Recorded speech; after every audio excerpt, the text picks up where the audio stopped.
Today we're going to look at how to balance this ionic equation. A typical ionic equation represents a redox reaction. So we are going to have the oxidation and reduction. So the first thing to do is to break these down into their respective half equations. Therefore, we're going to have oxidation half equation. This is the oxidation half equation. So for the oxidation, you can see that ion is being oxidized. Ion 2 ion is oxidized to ion 3 ion. So this is ion 2 ion. Ion 2 ion is oxidized to ion 3 ion. Of course, when it's oxidized from ion 2 to ion 3, there should be the loss of 1 electron. So it's oxidized from ion 2 to ion 3 by losing 1 electron. Right, for the reduction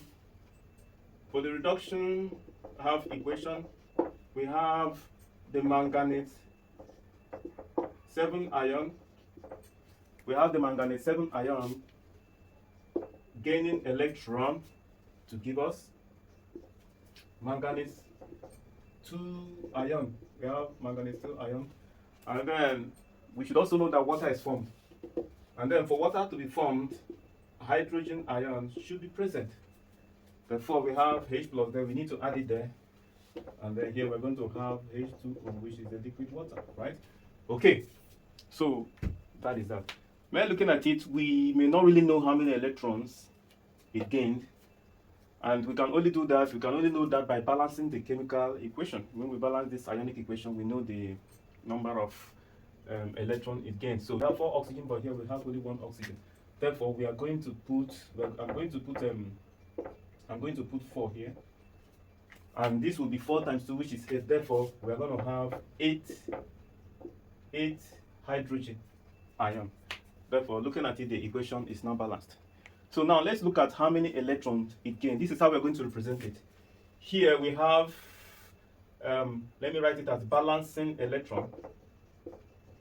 Balancing electrons.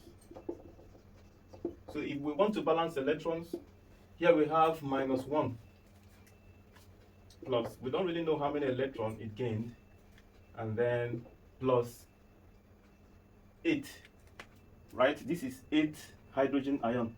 Hydrogen ion is positive, that's why I'm writing 8 here. This one is negative, that's why I wrote -1 there. All right, remember that this eventually became 2 plus, or plus 2, right? So it became plus 2. Okay, now we're not going to include, this is molecular water, so we are not going, it doesn't have an ion there, so we can ignore it. Now let's calculate, let's find the number of electrons that again. This is -1 plus 8, which will give us 7. 7 is equal to 2, then this should be equivalent to 2 minus 7. 2 minus 7 is 2 minus 7 is -5. Therefore, the number of electrons it gained is 5. The number of electrons it gained is 5. While you're seeing this negative, remember that electron is always negative. So it gained 5 electrons. Therefore, if we are to balance the reduction half equation, balancing reduction half equation. So when we balance the reduction half equation, what we are going to have there is this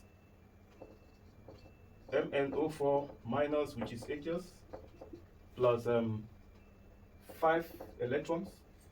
Remember that I say electron is negative, that's why you're seeing the negative here, plus 8H plus, giving us Mn2 plus, which is aqueous, plus 4H2O, which is a liquid. So this is how the reduction half equation will be. Now there is a problem there. The problem is that here it gained 5 electrons, but here it lost 1 electron. So it's not balanced. The electron is not balanced.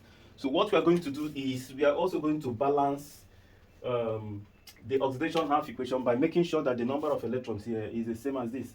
The best way we can do it is to multiply the oxidation equation by 5. So we're going to balancing oxidation half equation.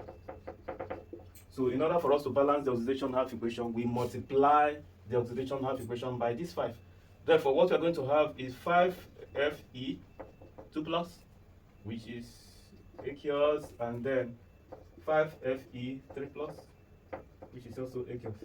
And by so doing, we're going to have 5E minus. So all is now set. So the next thing we are going to do is to combine the equations. Combine the equations. So we're going to combine both the reduction and the oxidation half equation. But I'm going to start with the oxidation half equation. So what I'm going to have is 5Fe 2 plus plus. This is the reactant to reactant and product to product. So this is the reactant of this. Then here we have MnO4 minus, which is also aqueous, plus 5E minus plus 8H plus, giving us, so let me pick this first. We have 5Fe3 plus plus 5E minus plus Mn2 plus, which is aqueous, plus 4H2O, which is a liquid, right? Plus 4H2O, which is you have 5 electrons here, 5 electrons, so they will cancel out. This will cancel out this. So when they cancel out, finally you're going to have 5Fe 2 plus, which is aqueous, plus MnO4 minus, which is also aqueous, plus 8H plus, giving us 5Fe3 plus plus Mn2 plus plus 4H2O. Alright, so this is the balanced ionic equation. Therefore, you must note, in balancing ionic equation, pay particular attention to the number of electrons that is being transferred. The number of electrons transferred from oxidation half equation should be the same as the number of electrons gained by the reduction half equation. So see you in my next class. Bye.